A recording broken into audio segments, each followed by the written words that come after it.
Boa tarde, a Eclésia retoma as suas emissões no início de uma nova semana e quer hoje olhar os desafios e os ritmos pastorais da Arquidiocese de Évora, que acaba de lançar o seu plano pastoral, ao mesmo tempo que comemora os 500 anos da regra da Ordem da Imaculada Conceição. Connosco está Dom José Alves, arcebispo de Évora, com quem iremos conversar ao longo dos próximos minutos. Dom José, muito obrigado por estar na companhia do programa Eclésia. A Arquidiocese de Évora está por estes dias muito mobilizada no assinalar dos 500 anos da regra da Ordem da Imaculada Conceição. Trata-se de um convento de clausura que está em Campo Maior, no coração da Arquidiocese de Évora, e é um carisma muito importante também para o funcionamento espiritual da Diocese. Sim, podemos dizer que um mosteiro de vida contemplativa é um polo de espiritualidade e, de alguma maneira, uma fonte de dinamismo para a atividade pastoral, porque nós não concebemos a ação pastoral apenas como um conjunto de programas, de atividades. Ela tem que ter sempre uma fonte espiritual que lhe dê significado e que lhe aponte um rumo. E, nesse sentido, as pessoas que se dedicam mais profundamente à oração, ao contacto com Deus, ao aprofundamento da fé, elas representam uma fonte de energia para nós. A forma mais acessível, digamos assim, para as pessoas conhecerem a realidade desta congregação religiosa, desta Ordem da Imaculada Conceição, é, por exemplo, participarem num congresso que vai arrancar já na próxima sexta-feira, em Fátima, e que tem precisamente por título Santa Beatriz da Silva, Estrela para Novos Rumos. Santa Beatriz da Silva, a fundadora desta ordem contemplativa, também ela alentejana, não é? Exatamente. E realmente reabilitar e apresentar esta figura aos tempos de hoje. Sim, é o que nós pretendemos com este congresso, uma vez que estamos a celebrar 500 anos, pareceu-nos que era uma data emblemática para trazer ao conhecimento do público em geral quem foi essa figura extraordinária de mulher do século XV, nasceu em 1437 e faleceu em 1492, com 55 anos, e que por nascimento portuguesa, nasceu em Campo Maior, cristã por educação da sua família, onde bebeu também uma grande devoção à Imaculada Conceição, já que nos seus ascendentes familiares sempre se cultivou muito essa devoção à Imaculada Conceição, rainha e padroeira de Portugal, enfim, todos os portugueses a consideramos como tal. Ela, sendo de famílias nobres, desde muito jovem foi viver para a corte em Portugal, e como a Isabel depois foi rainha de Castela, acompanhou-a na corte castelhana, onde ela descobriu outro rei, outra corte. Digamos que não se fixou muito nos espaços reais e a certa altura ela refugiou-se num convento em Toledo, o convento de São Domingos chamado O Real, onde ela viveu como leiga durante 30 anos. E no fim desse tempo de estar aí, também ligada à vida contemplativa e à vida monástica, surgiu-lhe o desejo de ela própria também ser consagrada a Deus na vida religiosa e de fundar uma ordem que acabaria por fundar exatamente no momento em que ela faleceu, quando as primeiras seguidoras iam fazer os votos, ela faleceu, e digamos que a aprovação da nova regra já foi mais tarde, porque nessa altura ainda não era exatamente com a regra que elas têm agora, era uma regra diferente. Mas nós portugueses penso que conhecemos mal Santa Beatriz da Silva. Uma das intenções do Congresso é essa, dar a conhecer uma mulher extraordinária, uma portuguesa de Campo Maior.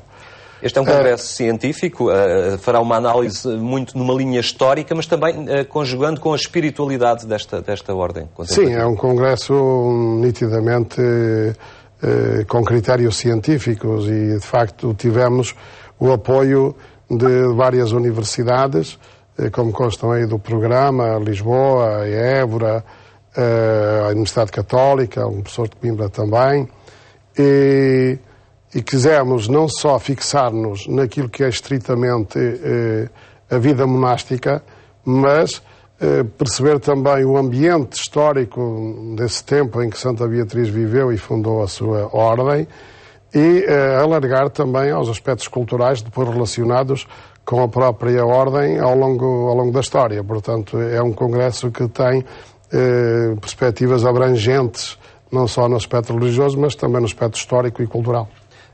Estamos a falar de uma ordem contemplativa que tem uma casa em Campo Maior, tem outra em Viseu, são duas casas no nosso país. A casa-mãe é em Toledo, mas há um conjunto muito vasto de mosteiros que desta Ordem da Imaculada Conceição, nomeadamente na América Latina. Sim.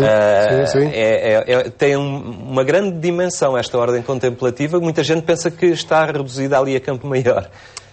De facto, a Ordem da Imaculada Conceição em Portugal sofreu também aquela crise do século XIX, própria dos que sofreram os outros mosteiros e ordens contemplativas. Mas para Portugal só voltou outra vez em 1942, fundando esse convento em Campo Maior, e deste depois nasceu um outro que está em Viseu. Em Portugal, neste momento, temos 2 mosteiros. Mas a Ordem, ao contrário do que às vezes alguns possam pensar, é uma ordem muito dinâmica, com muita vitalidade nos tempos atuais, porque tem 155 mosteiros ativos na Europa, na América e também na Ásia, e cerca de 3.000 religiosas. Portanto, está perfeitamente está espalhado pelo mundo e com muitas vocações.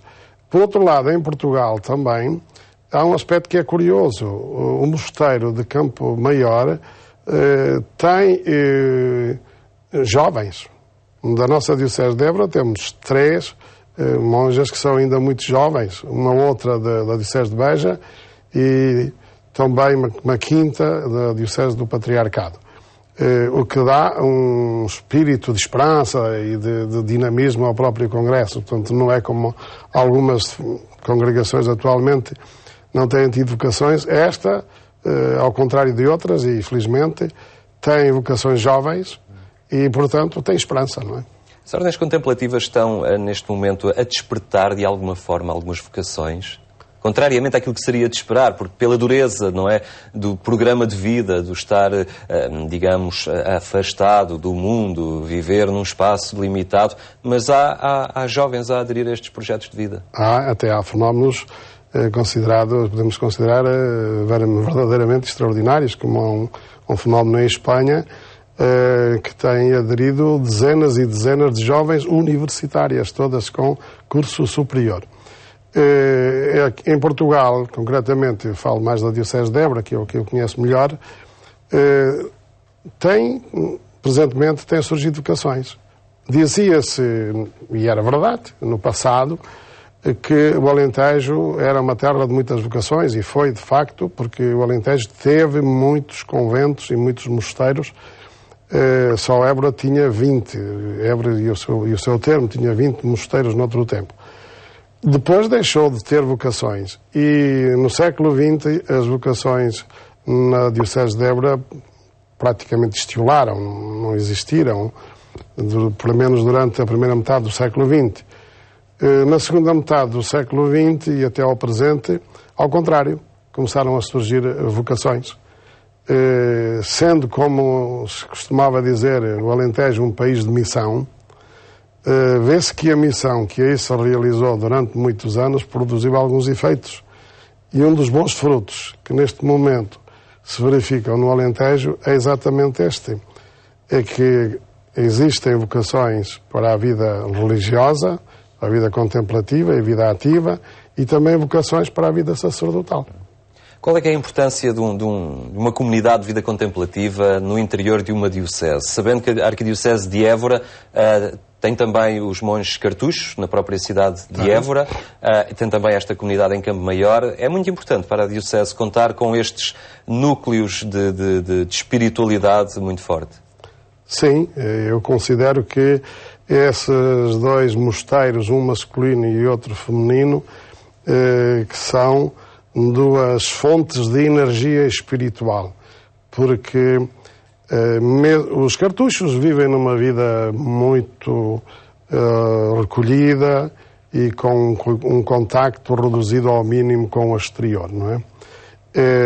As monjas da Imaculada Conceição também têm a sua vida muito dedicada ao estudo, à oração e à contemplação, mas têm mais contacto com o exterior, com as visitas que as pessoas lhe fazem e aceitam visitas em determinados dias, em determinadas horas. E esses contactos que elas têm com as pessoas que as visitam são fontes de algo de novo, porque as pessoas vêm de lá sempre cheias de alegria, cheias de satisfação, e ao contrário do que alguns pensam, as pessoas vão para um convento porque tiveram um desgosto, porque não sabem mais o que onde fazer na vida, fogem como uma espécie de fuga do mundo. Mas não é. Quem se refugia, ou quem se recolhe, melhor dito, num convento, não foge de nada. Anda à procura de alguém, anda à procura de Deus. E como percebeu que aí poderia encontrar Deus e estar mais perto dele, por isso escolheu estar no mosteiro. Portanto, não é fugir de nada, nem de ninguém. É procurar algo melhor e mais sublime, que é Deus, e aí encontram-no. E temos também uma notícia, já agora que estamos a falar nesse assunto, isto ainda não é muito divulgado, mas a Diocese de Évora, exatamente no concelho de Coruche, irá ter dentro de pouco tempo um novo mosteiro de vida contemplativa das monjas de Belém, da Assunção e de São Bruno, também se inspiram elas em São Bruno, será na freguesia do Coço. Já foi lançada a primeira pedra para a construção de um futuro mosteiro de vida contemplativa, o que para mim, como bispo, é uma grande alegria. São contributos fundamentais para ajudar a Arquidiocese a crescer na fé. Aliás, é este, digamos, o desafio proposto pelo Plano Pastoral de 2011-2012, que foi recentemente tornado público no Dia da Igreja Diocesana, na última semana. Sim. Estes dias da Igreja Diocesana são sempre ocasiões propícias ao encontro, à partilha e para quem vem representando as comunidades cristãs ter a noção de corpo que a Diocese tem, não é? É de facto um dia que congrega muita gente para o nosso ambiente, cerca de 1000 pessoas, é realmente um bom número e vêm como representantes das comunidades, normalmente as pessoas que estão mais empenhadas na vida pastoral, os sacerdotes, jovens, religiosas também, muitos adultos, catequistas, enfim, os representantes da atividade pastoral em cada uma das paróquias, ali, nesse dia, que é um dia fundamentalmente de comunhão, de festa, também de oração e de lançamento de uma nova atividade, de um novo ano. Por isso temos sempre, cada ano, um tema que vai, ao longo de todo o ano, depois como que dar um colorido e dar um sentido a toda a atividade que se faz. É claro que cada departamento, cada movimento ou obra apostólica tem algo, enfim, que é específico, não é? Mas esse específico de cada setor, depois, digamos que adquire uma nova face, ou cria-se um elo de ligação entre todos a partir de um tema que nos é comum em cada ano. Neste ano nós adotámos como um tema para crescer na fé, escuta e viva o Evangelho, e aqui, quando dizemos Evangelho, estamos a referir-nos concretamente a um dos 4 evangelistas. Estamos a referir-nos ao evangelista São Marcos, que é o evangelista que vai ser lido ao longo do ano, nos domingos do tempo comum. Por isso vamos aprofundar o sentido da mensagem de Jesus transmitida por São Marcos, para que assim as pessoas, quando ouvem uma passagem do Evangelho na Eucaristia, já eventualmente a tenham refletido ou irão refletir depois no seu grupo e assim a compreenderem melhor e a poderem viver com mais intensidade, sim. Sei que fez um desafio muito concreto nesse sentido, que não apenas que as pessoas escutem o Evangelho de Marcos nos domingos, mas também que o leiam ao longo do ano. Sim, já deixei este desafio à comunidade diocesana, que cada cristão da Diocese de Évora, ao longo deste ano, tomasse isso como um propósito importante para eles, isto é, pegar no Evangelho de Marcos e lê-lo ao menos uma vez, se é que ainda não o leram, alguns já os terão lido muitas vezes, mas lê-lo ao menos uma vez, do princípio ao fim, e tentar compreender qual é a dinâmica do Evangelho de Marcos, o primeiro a ser escrito, por isso também o mais curto, com características que lhe são próprias. Marcos ouviu as catequeses de São Pedro e o seu Evangelho também tem uma característica de catequese. É um autêntico, digamos, podíamos dizer assim, o Evangelho de São Marcos é uma catequese prolongada, longa, que nos conta a vida de Jesus e que conta os seus feitos, aquilo que ele fez, mas põe também em evidência o essencial da sua mensagem, não é? Para o sucesso de um plano pastoral é fundamental uma adesão incondicional dos leigos, da Diocese. Isso também, de alguma forma, em Évora foi sublinhado com esta sua decisão de retomar o Conselho Pastoral Diocesano. É mais um espaço, um fórum de encontro, de debate, onde os leigos poderão ter, são chamados a ter um papel mais ativo. Com certeza, os leigos têm o seu papel dentro da Igreja, o papel de batizados, e nesse aspecto, enquanto batizados, somos todos iguais e todos corresponsáveis. A própria Igreja também criou órgãos institucionais, dentro dos quais os leigos têm o seu lugar próprio. Esse Conselho, chamado Conselho Pastoral Diocesano, é constituído, na sua grande maioria, por leigos. E eles estão aí também como conselheiros do Bispo, trazendo para as nossas sessões a sensibilidade própria de cada uma das zonas da Diocese, a sensibilidade própria de cada uma das áreas profissionais e das próprias idades, porque também tem leigos de idades diferentes, são homens, mulheres, são jovens, outros de mais idade. Uma das características do Conselho Pastoral é esta, é que ele seja a imagem visível da Diocese, e para isso deve ter todas as áreas geográficas, sociopolíticas e pastorais representadas, enquanto é possível, num número relativamente reduzido, ter essa representatividade.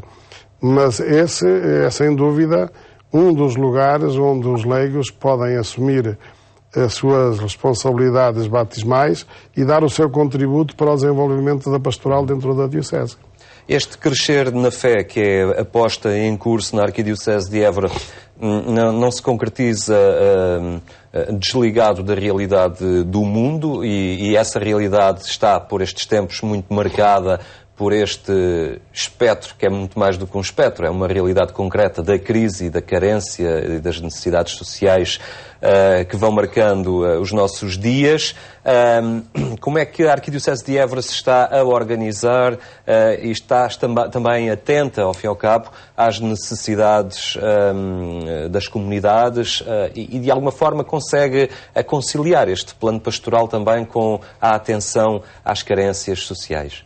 Eu frisaria sobre isso três pontos. O primeiro ponto punha em evidência as instituições que nós temos de caráter socio-caritativo, e a Diocese tem cerca de 100 de instituições, centros sociais, misericórdias, fundações e Cáritas também que estão ativas. São próximo de 100 que atendem aí umas 5.000 pessoas, institucionalmente. Depois tem os funcionários e essas coisas, e tem as direções e o voluntariado, etc. Um segundo ponto é a atividade que a Cáritas desenvolve em toda a Diocese. A Cáritas Diocesana organizou-se e estruturou polos diferentes na Diocese. Neste momento temos 21 polos distribuídos pelas diferentes áreas da Diocese, onde existem pessoas, localmente existem pessoas que conhecem muito bem a realidade desse lugar, dessa paróquia, dessa zona, e que informam a Cáritas Diocesana, que por sua vez tem um conjunto de técnicos e de pessoas previamente preparadas para o efeito, que se deslocam aos lugares, estudam os casos e, dentro das possibilidades que eles têm, que a Cáritas tem, e tem algumas possibilidades, vai depois socorrer essas pessoas localmente, a vários níveis, ajudando-os na farmácia, enfim, no pagamento de água à luz, com essas coisas das necessidades imediatas que as pessoas têm e a que elas não podem dar resposta.